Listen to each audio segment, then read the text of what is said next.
Hello students, welcome to Commerce Bloom. आज हम लोग कॉन्सेप्ट ऑफ यूटिलिटी, उसके फॉर्म्स और law of diminishing marginal utility को समझेंगे।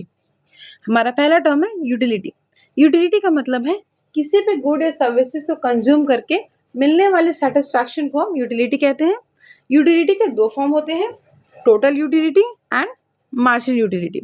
टोटल यूटिलिटी का मतलब है टोटल सेटिस्फैक्शन जो कंज्यूमर को किसी गुड की मल्टीपल यूनिट्स कंज्यूम करने से मिलती है, उसे हम टोटल यूटिलिटी कहते हैं, यानी कि टोटल सेटिस्फैक्शन। फिर है हमारा मार्जिनल यूटिलिटी। एक एक्स्ट्रा यूनिट कंज्यूम करने पर मिलने वाली जो एडिशनल सेटिस्फैक्शन होता है उसे हम मार्जिनल यूटिलिटी कहते हैं। ओके, मार्जिनल यूटिलिटी का मतलब ये भी हो सकता है कि एक्स्ट्रा यूनिट से मिलने वाली एक्स्ट्रा सेटिस्फैक्शन। ओके, अब इसे एक एग्जांपल से समझते हैं। हमने एक चॉकलेट कंज्यूम किया था, हमारा सेटिस्फैक्शन 10 था। फिर एक्स्ट्रा यूनिट हमारा ऐड हुआ, 2 चॉकलेट कंज्यूम किए तो हमारा सेटिस्फैक्शन 18 हो गया। फिर तीसरा चॉकलेट जब कंज्यूम किए तो हमारा सेटिस्फैक्शन 24 हो गया। तो हमारा टोटल यूटिलिटी क्या हुआ, 10, 18 और 24। ओके, फिर हमारा आता है मार्जिनल यूटिलिटी। मार्जिनल यूटिलिटी क्या हो गया, जैसे हम एक्स्ट्रा यूनिट कंज्यूम किए, यानी कि एक चॉकलेट से 2 चॉकलेट पे गए, तो जो एक्स्ट्रा सेटिस्फैक्शन हमें मिला, यानी कि 10 से 18 पे जंप किए, तो जो 8 है हमारा, वो हमारे लिए क्या हो जाएगा, marginal utility. Okay, total utility को हम sum of all the marginal utilities भी कहते हैं।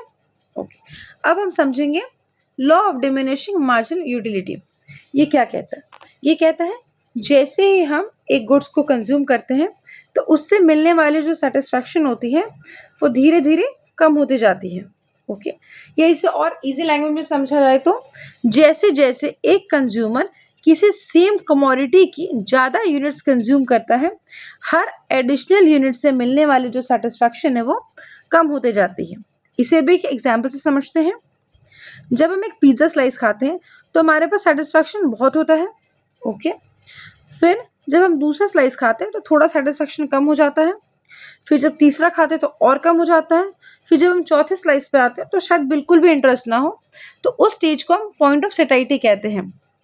अगर इसके बाद वो कंज्यूम करेगा तो शायद उसकी यूटिलिटी 0 हो जाए या फिर नेगेटिव में चली जाए।